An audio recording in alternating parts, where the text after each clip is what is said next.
ভোটের মুখে রাজ্যে এসেই তৃণমূলকে নিশানা করলেন অমিত শাহ।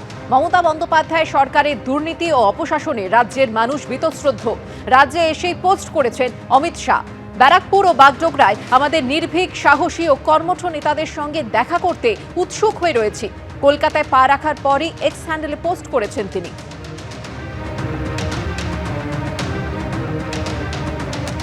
গতকালই কলকাতায় এসেছেন কেন্দ্রীয় স্বরাষ্ট্রমন্ত্রী অমিত শাহ।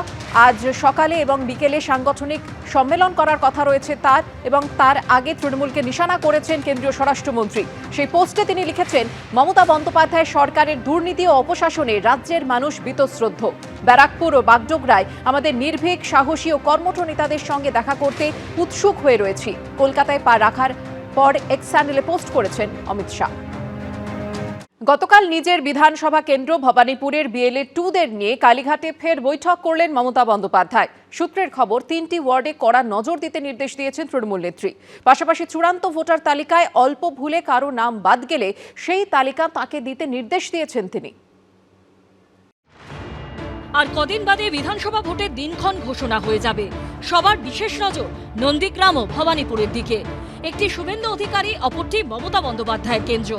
এই আবহেই শুক্রবার নিজের বিধানসভা কেন্দ্রের বিএলএ 2দের নিয়ে কালীঘাটে ফের বৈঠক করলেন মমতা বন্দ্যোপাধ্যায়। সূত্রের খবর, 63 ও 72 নম্বর ওয়ার্ডে বিএলএদের বিশেষ নজর দিতে বলেছেন তৃণমূল নেত্রী।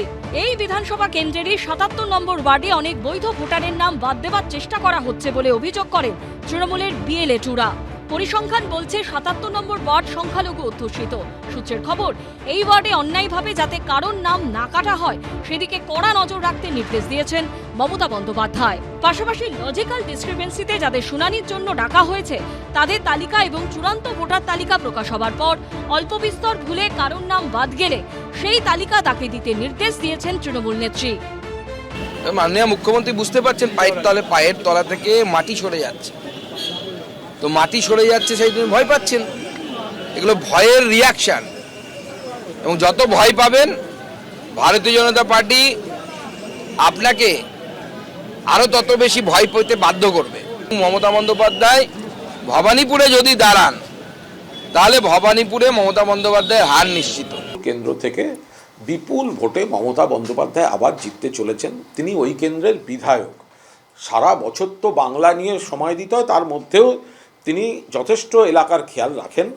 এখন যারা তার সহকর্মী, তার একেবারে তার স্নেহধন্য যে কর্মীরা কাজ করছেন তাদের সঙ্গে তিনি যারা ভবানীপুরের দিকে চোখ তুলে তাকাতে চাইছে, ভোটটার ফলটা বেরোক, দেখবেন বিপুল ভোটে মমতা বন্দ্যোপাধ্যায় জিতেছেন।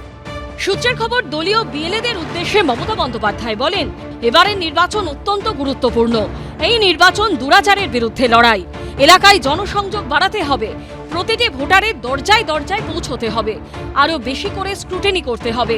দিনরাত বিএলএরা অনেক পরিশ্রম করছেন, আগামী কয়েকদিন আরও লড়াই করতে হবে। ইতিমধ্যেই বারবার ভবানীপুর থেকে মমতা বন্দ্যোপাধ্যায়কে হারানোর হুঙ্কার ছুড়েছেন শুভেন্দু অধিকারী। মমতাকে নন্দীগ্রামে হারিয়েছি, ভবানীপুরে হারাবো, ভবানীপুরে হারাবো। এই আবহে বারবার দলীয় বিএলএদের নিয়ে মমতা বন্দ্যোপাধ্যায়ের বৈঠক নিঃসন্দেহে তাৎপর্যপূর্ণ। টিকবে না ফন্দি, কোন ফন্দি বাংলায় টিকবে না, কিন্তু বাংলায় টিকবে না কারণ বাংলায় এক বাঘিনী আছে, তার নাম মমতা ব্যানার্জি। ফিরহাদ হাকিম সহ কলকাতা পুরসভার 8 জন কাউন্সিলরের সঙ্গেও এদিন বৈঠক করেন মমতা বন্দ্যোপাধ্যায়। আশাবুল হোসেনের রিপোর্ট, এবিপি আনন্দ। এবিপি আনন্দ, এগিয়ে থাকে, এগিয়ে রাখে।